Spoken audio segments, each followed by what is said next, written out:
He's joined the group. I've had him do most of my signings, pretty close to all of them, to be honest.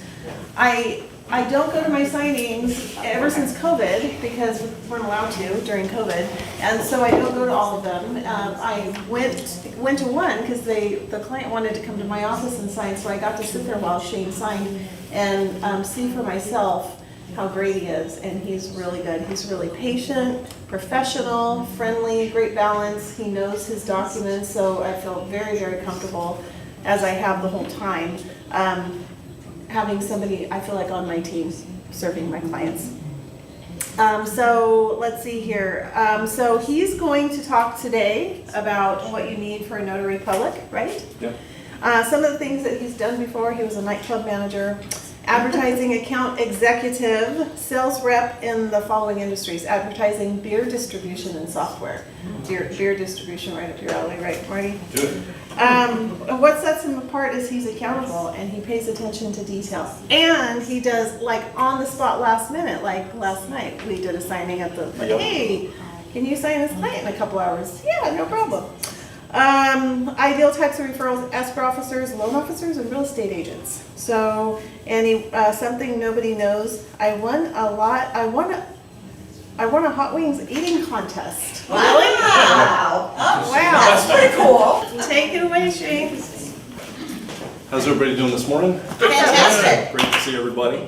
Let's see, I've been a Notary Public for just over 3 years now. It was actually something that I remember signing a refinance and talking with the notary, and this was probably 10 years ago, and just asking her about her job and, you know, what she liked about it, what she didn't like about it. And it just kind of always rolled around in my head, and I ultimately, when I got out of sales, I was looking for something different and something that would be something I would enjoy doing. And I was like, I remember that conversation I had with the notary about 10 years ago, and I'm like, you know what, I'm going to give it a shot. So I looked into it. I got a commission from the state of California. It took me about, I think, 3 months to study. Basically, you have to go in, take an exam. There's all these rules and regulations, like, you know, you can't have your cell phone on you. You have to sit, I think it's like 2 seats away from everybody else, so there's no cheating and stuff like that.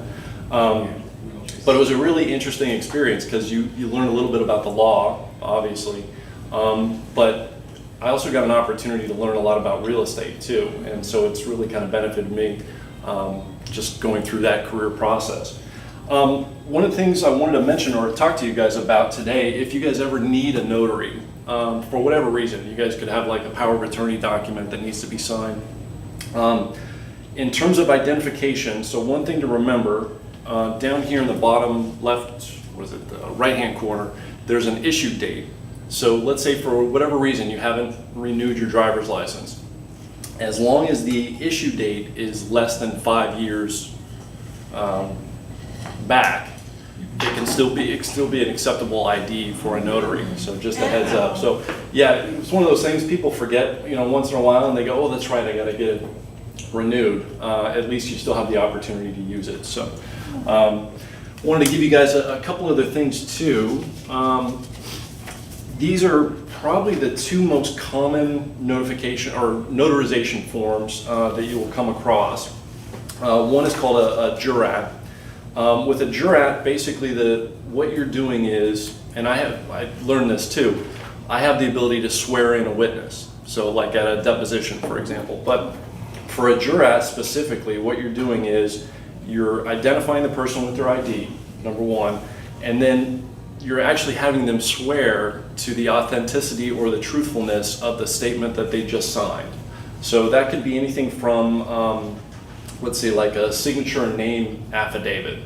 So you're signing next to your name that's printed, and so you're swearing to the authenticity that that's your signature and you're the person named on that particular document. So the other one is called an acknowledgement, and it's a little bit more simple, although it's got more language on it.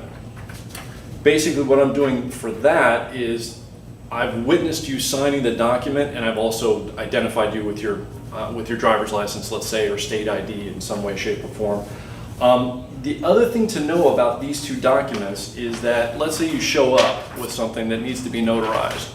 but this language is not on those documents. And I can pass these around a little bit. I can't inform you which one to use, because if I do that, all of a sudden I'm acting as an attorney. So then I'm giving legal advice, and I can get fined for that. I think it's like $1,500, something like that. So I have to be very careful about the information that I provide as a notary. But the one way to find that out, typically, let's say whatever form that you get, it could be from your employer, it could be from an insurance company, or it could be from a real estate title company or something like that. The person who provided you with the document should be able to tell you, oh, that needs a jurat, or that needs an acknowledgement. You can speak to an attorney, that they would be able to know the difference between the two. But yeah, just know a little bit, or do a little digging about the document itself, because when the notary shows up, they're going to have to basically just say, well, which one do you need? And they can't tell you exactly which one to use. So they can define them, but they can't tell you which one to pick. So just a heads up on that. Let's see here. I want to go over a couple other things. These are like acceptable forms of ID that you can use in the state of California. Bob had a question. Question on the two. Is there serious consequences if you sign the wrong one? Well, I would say, at least from this standpoint, if let's say that document is ever called into question by, let's say your employer, or let's say it has something to do with, let's say, a real estate deal or something like that. I mean, from a contract standpoint, if someone were to take that to court, they could say, well, this is the wrong, notarization form that was used. And then I would say, but I signed it, and that was my intent. I don't care what it was. Right, but just from the standpoint of whether or not it's been legally notarized. I mean, it wouldn't necessarily be my fault, because again, I'm not supposed to pick one, but I think it would go to, just whether or not the document would be accepted if, let's say, you brought it into a court of law. Or you had to have But I somebody. just say they're both notarized. They're notarized, one or the other. And I signed them, and that was my intent. And a lot of times people say, oh, I need a wet signature on here. We can have all the wet signatures you want. You don't even need one. Right. So if you ever go to court, what happens? What was your intent? What was my intent? Right. My intent was to rip you off, So, and it'll get to it no matter what you sign. So Right. that's the only thing that. Well, and again, as a notary, I'm supposed to know a little bit about this stuff, but I'm also not supposed to give like a real true guess or like an opinion based on whether or not that, You're just verifying that I'm the person, and I'm verifying that you signed it. whatever Right. document. Right, exactly. Let's see, in terms of identifications for the state of California, so these are sort of typical. Obviously a driver's license or a state ID, a US passport. Let's see, one thing, and I found this out like on the job, I can take an inmate identification card, because I did spend some time over at Folsom Prison, and that was the first question I asked. I'm like, well, is the prisoner going to have ID? And they go, yeah, they have a prison state ID.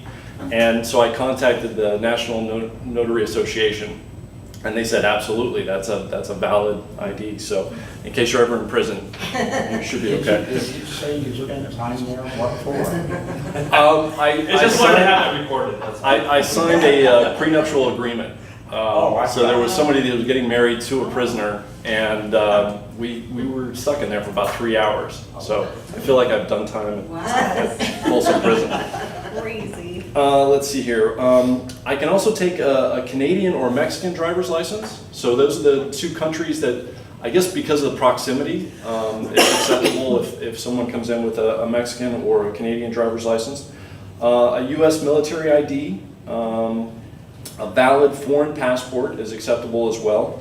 Let's see, an employee ID from either the state or city or county within California. So if you're a state employee, or you work for County of El Dorado, As long as it has a picture on it, or does that? Yeah, there's some qualifications there. Typically, they need to have like certain pieces of information. So like, photo, Yeah. number one. Typically, there's a birth date that's on there. There's can be an expiration date, but that's not necessarily true for, let's say, like a social security card. Typically, they don't have an expiration date. So there are some acceptable scenarios without an expiration date, but and then there's usually like a unique identification number. So kind of similar to your driver's license number Yeah. or something like that. Yeah. So let's see here. I can take a what's called a federally recognized tribal government ID. So that's valid. And then also a consulate ID.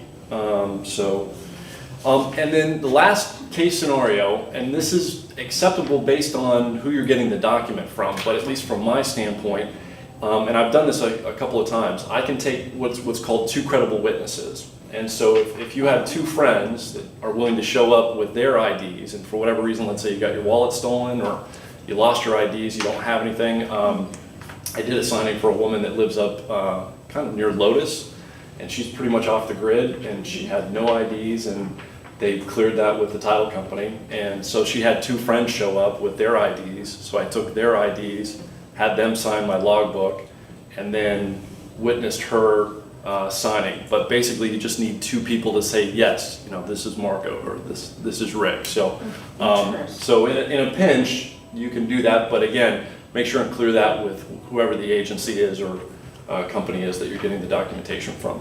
So, Maybe or maybe not for a loan, just so you know. yeah, no, it's on occasion it's Yeah. acceptable, but not typically. Let's see here. What else did I want to talk about? Let's see. Well, Question. Oh, yes, Lori. So on a notary, I had a bad experience on my last refi that I did, I think 2.5 years ago. And the notary that came was on a time limit. So if she gets hired by an agency, or she works for an agency, Right. they want those loans signed at a certain time. Right. We're talking like, I think 45 minutes, come on, I mean, they're not that, right? They Right. haven't done a refi or a loan purchase forever. So that was very discouraging. And I kind of called my loan officer and told her, hey, I know you use this company, want to give you a little great feedback and a little encouragement of what Right. would be better. So that would be if I ever have something notarized, like a big packet of loans. That's something I would be asking for my person to say, okay, am I gonna be able to spend an hour, hour and a half, or are they on a time limit because they have to get it done in 45 minutes? Yeah. So I would say this, the person that you're dealing with is probably trying to get as many signings as they possibly could in a single day. And so the way I always look at it, I mean, I would say that would be frowned upon, because no matter what, I mean, and I've sat at somebody's house for 3.5 hours while they read approximately every document that I had for a loan. But I figure it's such a big transaction. I mean, there's a lot of money involved. You want to make sure that someone doesn't feel pressured. The last thing I want is to have someone say, "Oh, Shane kind of forced this on us, and we weren't really comfortable with what we were signing, but we signed it anyway because he was in a hurry." So I would just say, again, they're there for you. They're not there for their next client. And so regardless of how long something can take, again, that's something that I think is a negative experience, but it shouldn't have taken place that way. Right. So. And I think she was really pressured by her employer, who she worked for, because she had to report to them. I mean, she kind of told me what was kind of going on.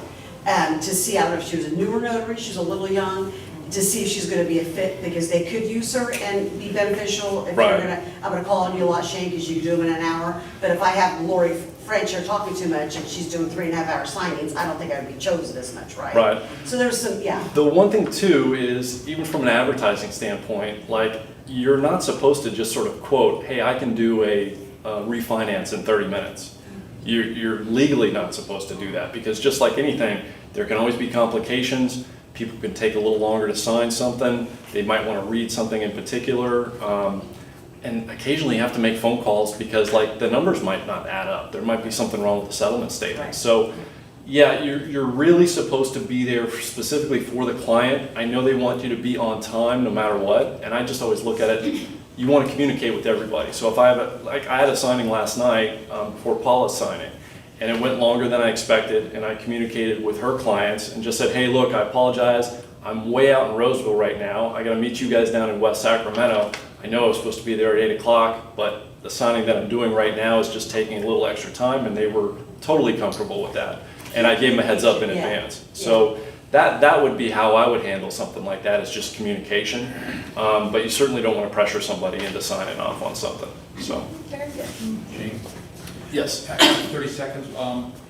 When I first got involved in my business 11 years ago, I had to do a lot of signature guarantees, which is not a notary, it's a bank signature.